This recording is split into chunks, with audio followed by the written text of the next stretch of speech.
Yeah, anybody who wasn't here before I started the recording missed a really awesome joke. Anyway, the one thing that's kind of holding us up, or the one thing that's kind of on my mind right now, is I think everybody presented. I think there are, I think, two people out there whom I don't have having presented. I think all the groups have presented. I don't have necessarily projects for them either. So if you are someone who hasn't given us an idea of what you're working on, please contact me as soon as possible. It's really important that we resolve this. Well, this week, actually last week would have been about as late as I wanted to go on this. We're now about 5 weeks from the end of the semester, and we are fast approaching the time when we'll be reporting on what we did as opposed to actually working on what we're doing. So please contact me as quickly as possible. We really do need to wrap this up. Anyway, with that in mind, today's going to be a lab day. Today's going to be a lab day, so in a few minutes, I'll turn you loose to do labs. But I did want to go through just the Docker tutorial. It's kind of an interesting, it's a fun little tutorial. So we can pop here and we can hit on the Docker getting started. And by the way, there were on that slide, there was information on how to download Docker for Windows WSL. Docker is really easy to download if you're not on Windows WSL, but there were a few tricks I had to run through in order to get it working on WSL. Not a lot. And I did actually finally get my X Windows working again. So I'm very it involved opening up some ports. WSL2 actually runs, it looks like a different computer as opposed to WSL1, which was looked like a process on the same computer. So there were some issues with networking that had to be resolved. But I think I have those, and it works now. And hopefully, after I reboot my system, it will still continue to work. Which, by the way, is the true test of whether you fixed something or not. All right, so I think we got through all of this. I kind of walked you through getting yourself set up. And in the end, we did this little Docker run. Let me go back down to here and change this to be everything so that you can kind of follow along as stuff changes. So we did this little Docker run, and we found out that after we did download the package getting started from Docker, hopefully in this lifetime,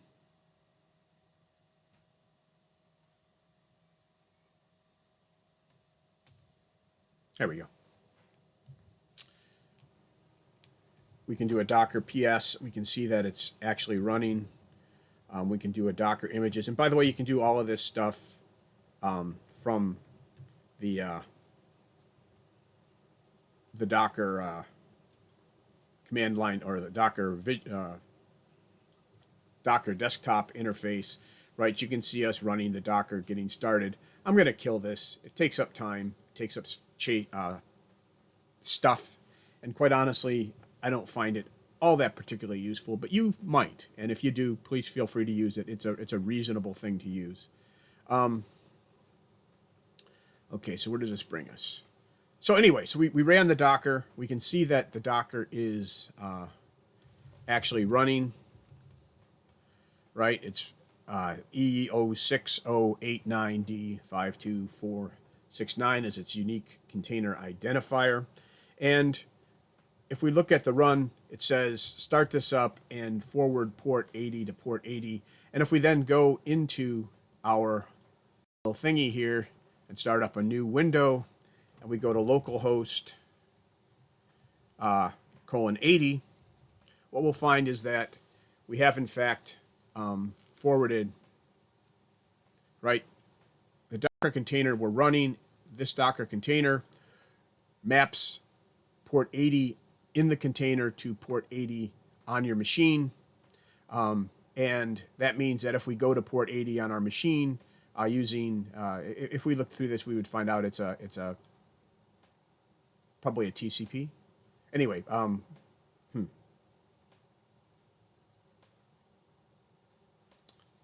Anyway, so it forwards port 80, and this is an application we have running on port 80. So now we can actually see our application up and running, and that's really the first step, is just getting this little dummy container up and running. The container is a self-contained application, and what it's doing is it's actually just serving the Docker,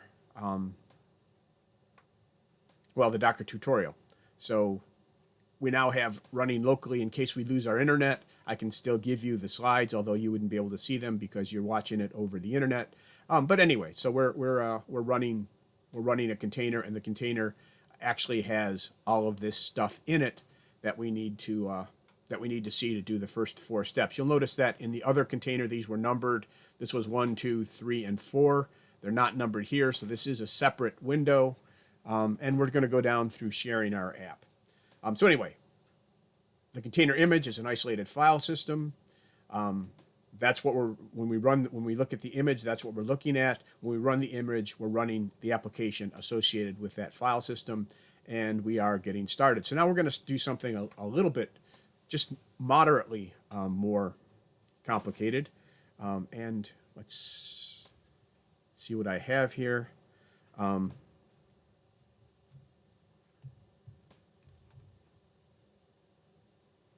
We'll go into my code directory. We'll do a remove -rf app because I've been playing in here. And what it's going to tell us to do is download this application app.zip. That's the file you see here in my window, right? This app.zip. And we will unzip this, and we'll get ourselves a little application. Okay, and if we go down into here now, we have a package.json, and I'm glad to be able to do gvim again. Hopefully this will continue to work. I got scared. It didn't look like it did at first, but it's here. Just opened up in my other window, right? So we can look at it. This is just a package.json file. So our app is actually a web app, and let's kind of take a look at what it wants. And they say you can use Visual Studio Code. That's fine. For right now, I'm probably just going to use VI. All right. So what we want to do is we want to create our own application, our own container that runs this application. So to do that, the simplest way is to create a Dockerfile. And we're going to do a Dockerfile that's based off the 12 Alpine version of Node. This is going to add in some stuff we need, Python, G++, make, etc. We're going to set up our work directory to be /app. This is going to be in the container itself. So within the container itself, there's going to be a directory /app, and that's going to be our working directory. And then we're going to copy our current directory into that application directory, and then we're going to run yarn to actually kick off, to install additional dependencies. And once we do, we will then run this command, node with source.index.js. So if we look back at our thingy here, this is the directory we're in. This is the directory that's going to get copied over into the /app directory. We can look at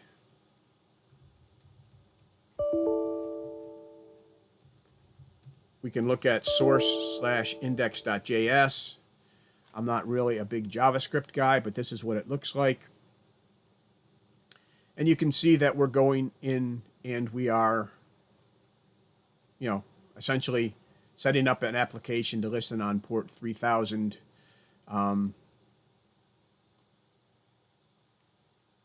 Yeah, so, it's not really a very complicated function. We can also go in and see, let's see. There we go. we can go in and we can go a little bit further. Well, we'll look at that in just a second. So what we need to do is we need to write this a Docker file for this function, right? And we are going to cheat. We'll just copy this, come back into here, and do a gvim on Dockerfile. Right, that'll bring up a blank Docker file for us. And hopefully we can do just a... There we go. So we've pasted our Docker file in there. And it's really very simple. We went over all this stuff before. But this is at the point now that we have a Docker file, we're ready to actually create our container. So we're going to build the container. What you're going to find out is that if you're not careful, you're going to miss this dot at the end of the command. At the end of the command, you have to specify what directory you want to build, that contains the Docker file. So you need that dot to indicate you're in the current directory. Right, so if we look here, there's our Docker file. Let's see, can I make this bigger?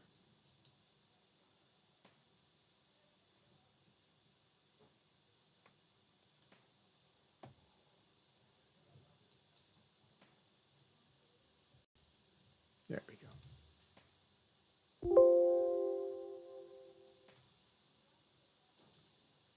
There we go.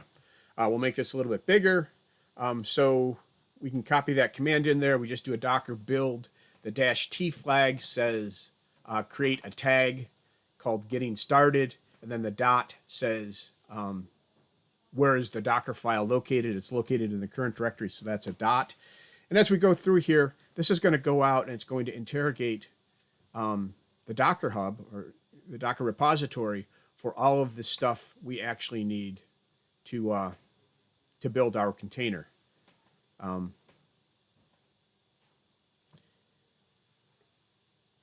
So now it's going out. It's looking for Node 12 Alpine.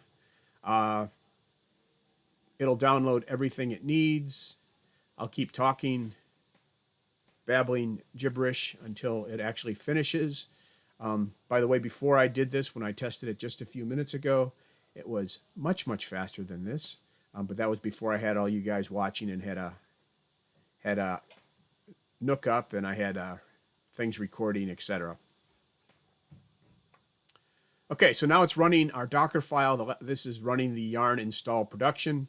So it's installing the yarn stuff. Resolving some packages, fetching some packages. So it's just going through essentially setting everything up. Okay? The Docker file is what tells us how to provision this specific application we are trying to build.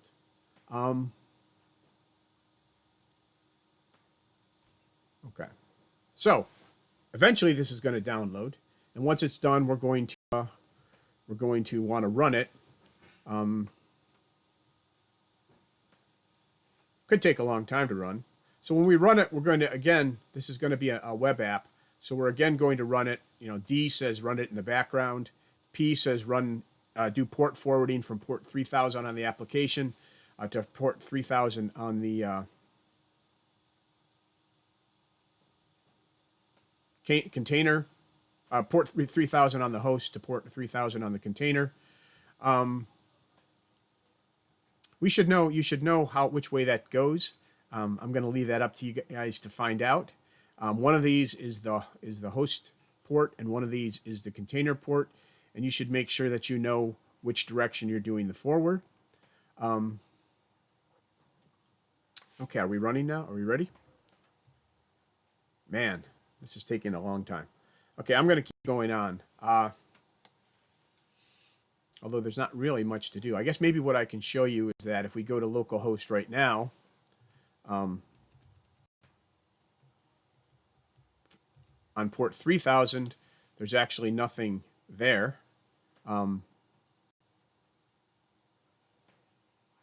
Right, we get a can't reach this page because there is nothing there yet.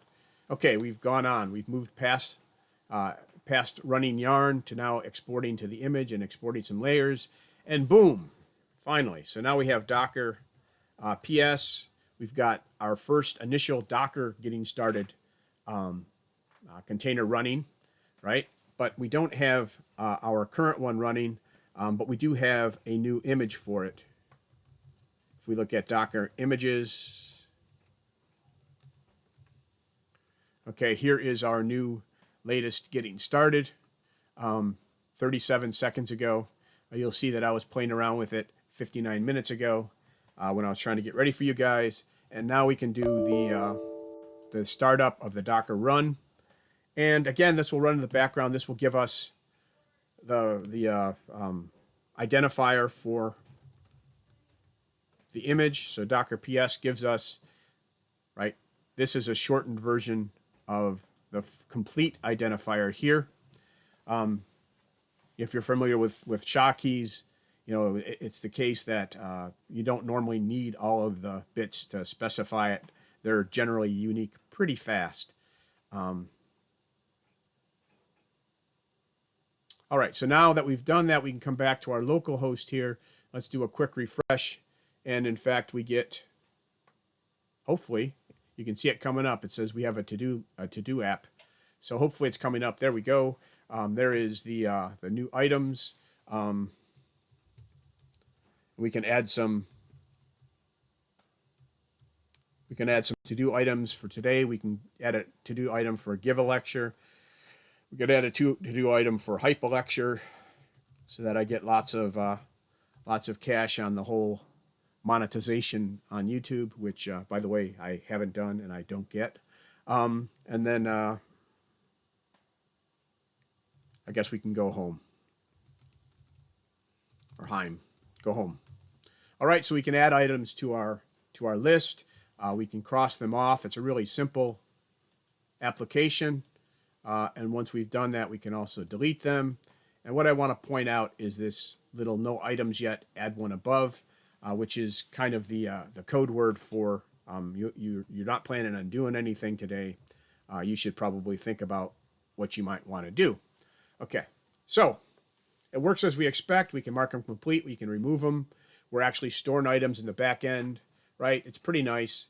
And I'm not going to look at the Docker dashboard. I showed you the PS. You guys can look at the Docker dashboard. I'm trying to get as few of these things actually out as possible, or as few things running as possible. And it's also possible to update our app. So now let's say we want to change our no items yet to something else, and they suggest you have no to-do items yet. So what they want us to do is they want us to go in and change our source code, and they're telling us that it's at source static JS app.js file on line 56. Sure, I believe that. It's actually right, but we don't have to do it that way. If you ever need to find something, we looked at regular expressions a while ago.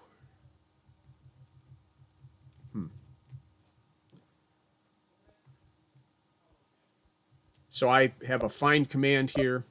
If you look, right, I'm doing a find from the current directory. That's the dot. We're going to execute our get regular expression, the grep. We're going to look for the string, no items yet. This gets expanded to the current file, what you just found. And this ends the exec command, and then we want to print out the name of the file. So we're looking for this text, no items yet. We're looking through all of the files in the in or under the current directory. By the way, you can start in a different directory, and you can also add a -name flag to this to just look for JavaScript files. For example, if you know that you're only looking for JavaScript files, that would get rid of some of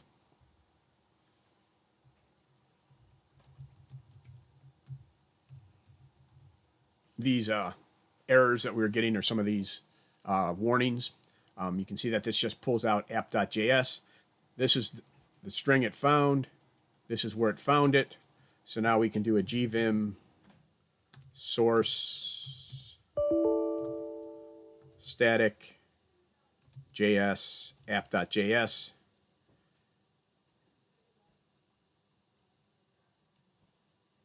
And we can go down to, we'll search for no, and we can change no items yet to be whatever we want it to be. So we'll do 3CW and do a,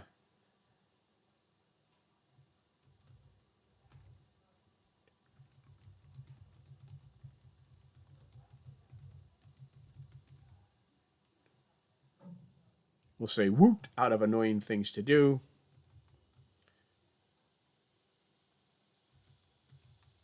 Oops.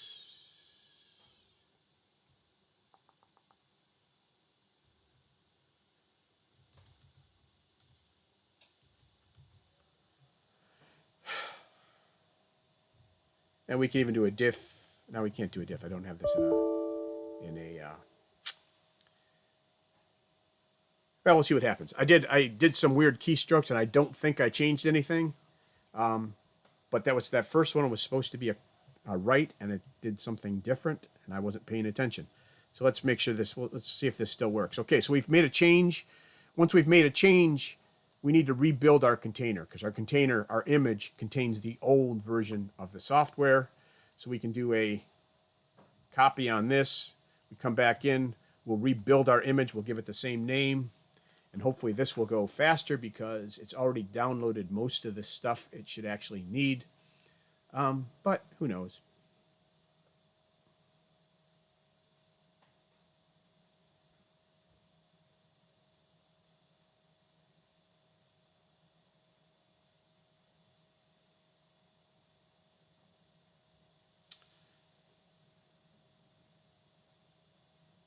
I guess maybe we covered this last time, that it's not caching as much stuff as I thought it was.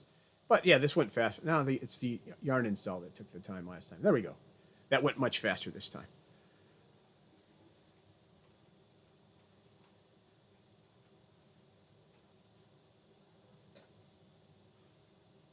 Or maybe not. Maybe it was step 2, fetching packages, that took all the time.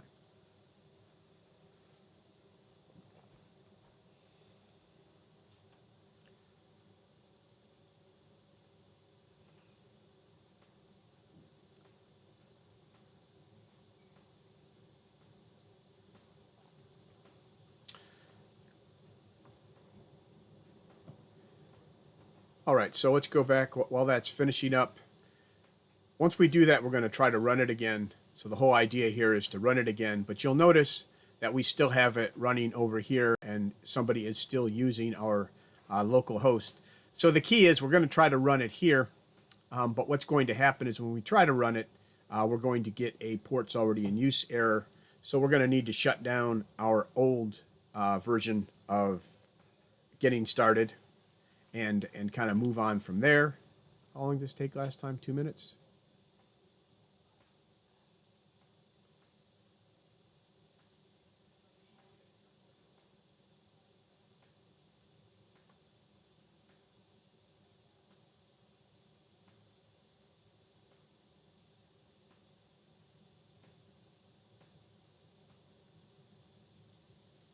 Huh.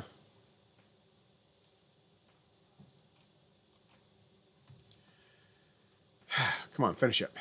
I'm bored.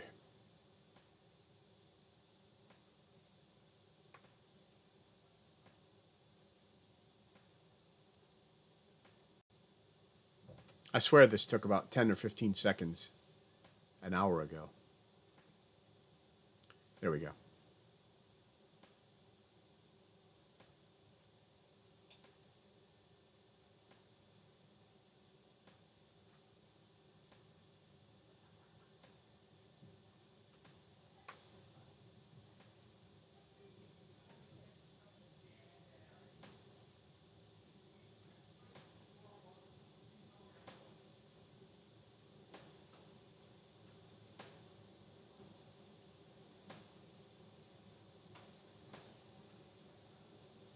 All right, and now we can do our run again and find out that it doesn't actually work. But it's good to see things not work every now and then. And it basically says that that the port's already in use. So we can look at our Docker PS,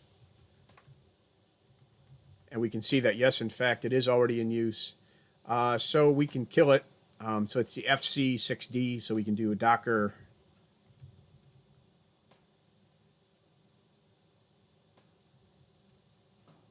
stop.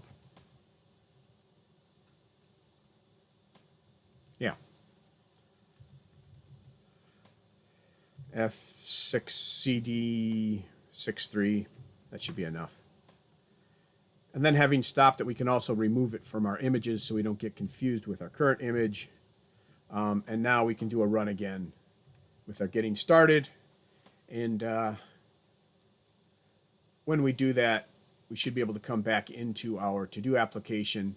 And when we refresh it this time, we should hopefully, with luck, get our updated to-do out of annoying things to do, add one above. So that's just a quick add and replace. I think we've actually gone through 3 of the 4 steps.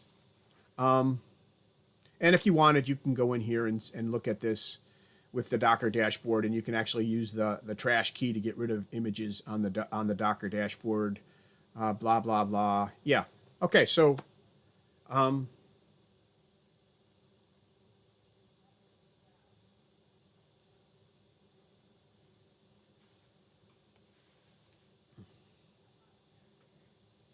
there are a couple of as you go through this, we're only going to do one more of these. But you can see that there's more here. I would recommend going through as much of these in your own time as possible. But this should get us through the basics of it. The next thing is actually just Docker Hub and getting started. So I'm going to go in and I'm going to click on Docker Hub, and we'll go to the Docker repository essentially. And when I did that, I probably should have duplicated it as opposed to, well, that's okay.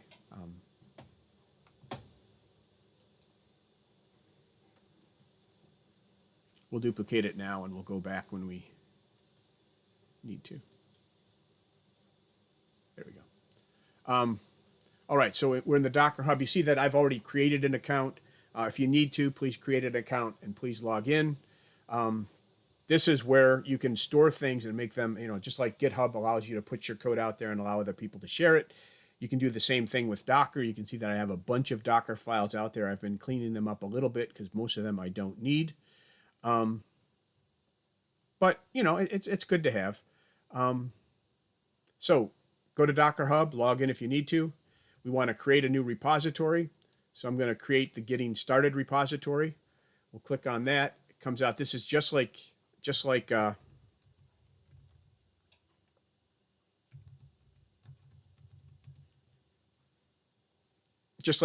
right? We've created a repository.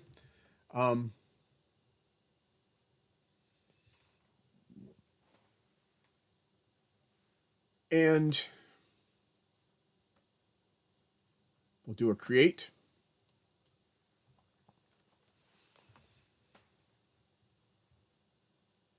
And just like creating a repository on GitHub, we've created one here. I'm going to copy this. I don't know why this doesn't have a copy. Let's see if this works. We'll copy this command. We can go down here to our latest and greatest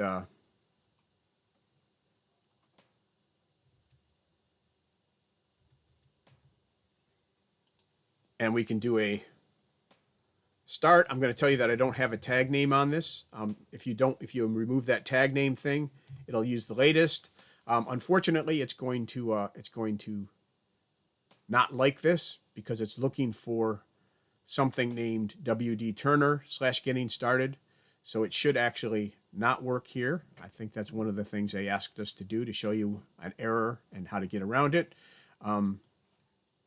But what we can do is we can take our existing piece of software and we can change it so that we tag it with our repository name as well. So if you look, come on.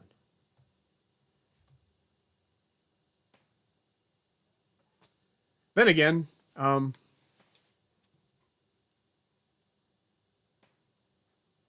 maybe it won't fail since I've already been playing with this way too much today. So let's just see what happens. You should, however, get a failure. And I'm not actually sure that I pushed the right thing. What I think I may have done is pushed something from a long, long time ago. that I didn't actually remove from my library when I should have.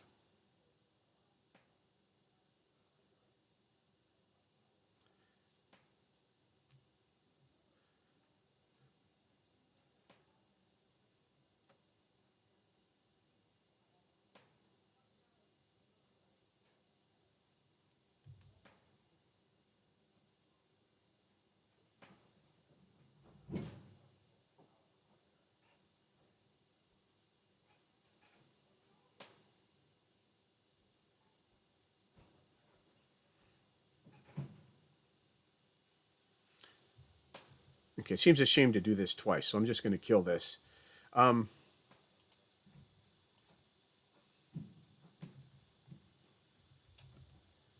take a look at our images.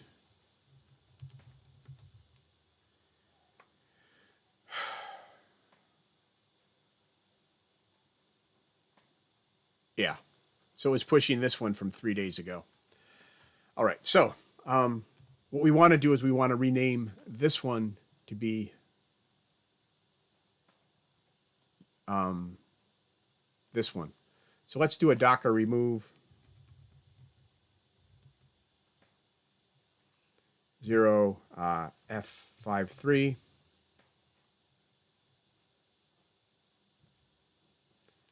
B26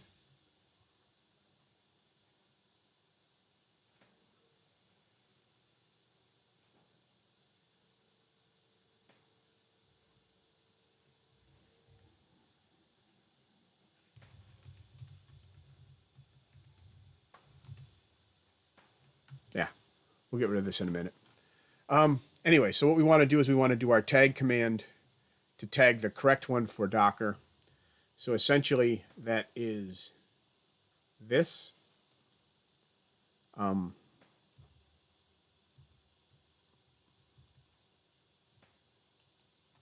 Except we want to replace your username with my username, which is WD Turner. And now having done that, we can do our push again. And hopefully it'll push the right one this time. All right, one of the interesting things, I'm going to let this push for a few minutes. I'm going to actually go on with something else. Once you've done this, your image will show up in your list of repositories on the Docker Hub. And Docker is kind of good in that they give you the ability to actually test this stuff out. So if we go to our Docker Hub and we go to our, right, you can see that we've never pushed here. We are in the process of doing it. We will let that keep going. But if we go back to my repositories, come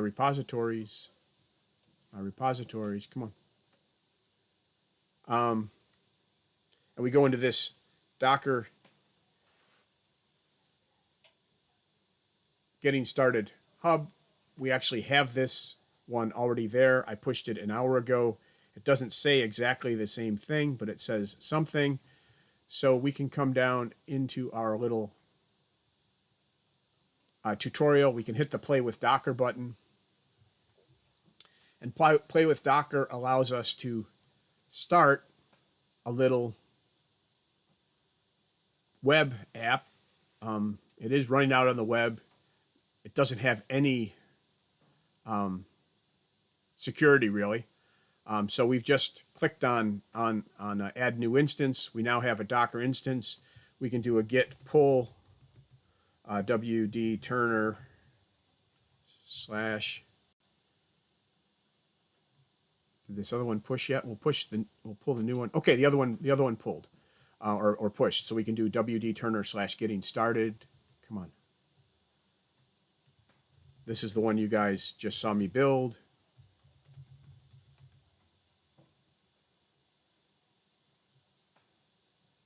And it's probably a Docker instead of a Git.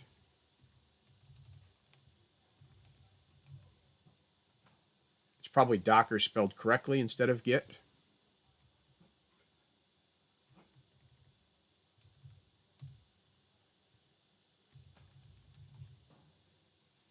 Okay, so we're going to pull that down. It's not running too many things, and it's there.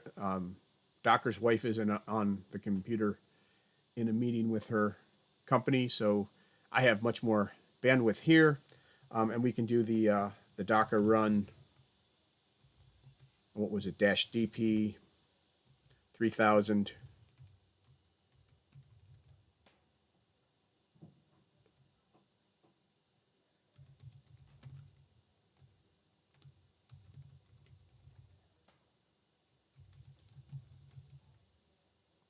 Right, so now that's running. We can do a Docker PS and a Docker images.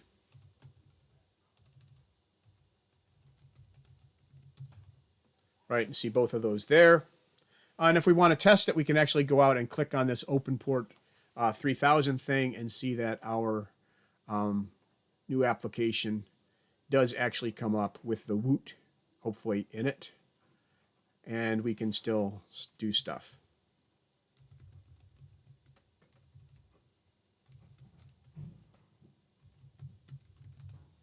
All right. So anyway, that was just a quick whirlwind tour of everything from generating a simple Docker file up through storing it. And you can see why I decided that we couldn't do it in 1 minute. If you want to get started now, I'm going to just kill this. You guys should definitely get started with your... I'm going to delete the instance. Don't need it anymore. Close the session. Close everything else. Close the to-do app. I'll actually shut down my stuff in just a minute. But what I want to do is give you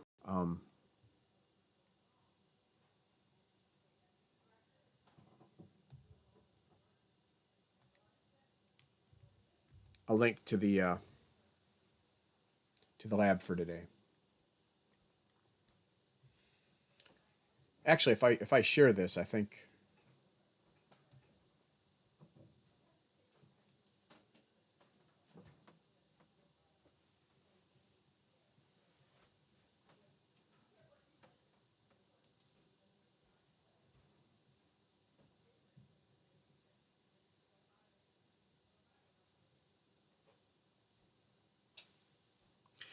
grep does have a built-in find, but the thing about find is that, so I'm looking at this.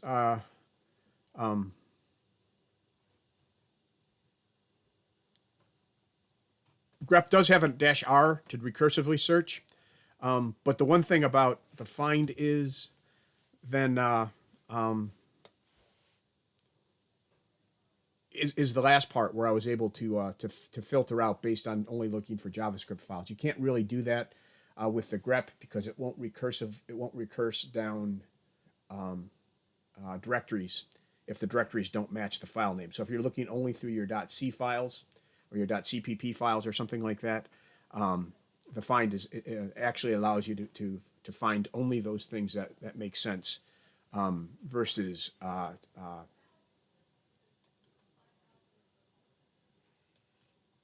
giving you errors on all the directories and things like that. So yeah, I use the grep -r quite a bit. When I'm remembering how to do it, I like the find in grep. So anyway.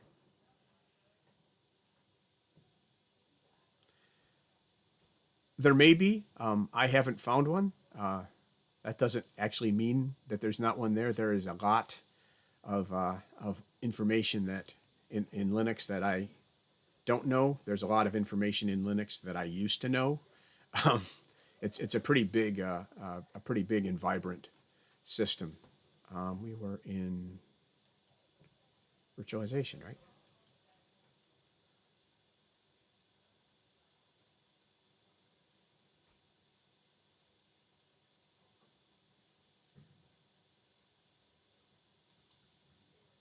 Okay. I'm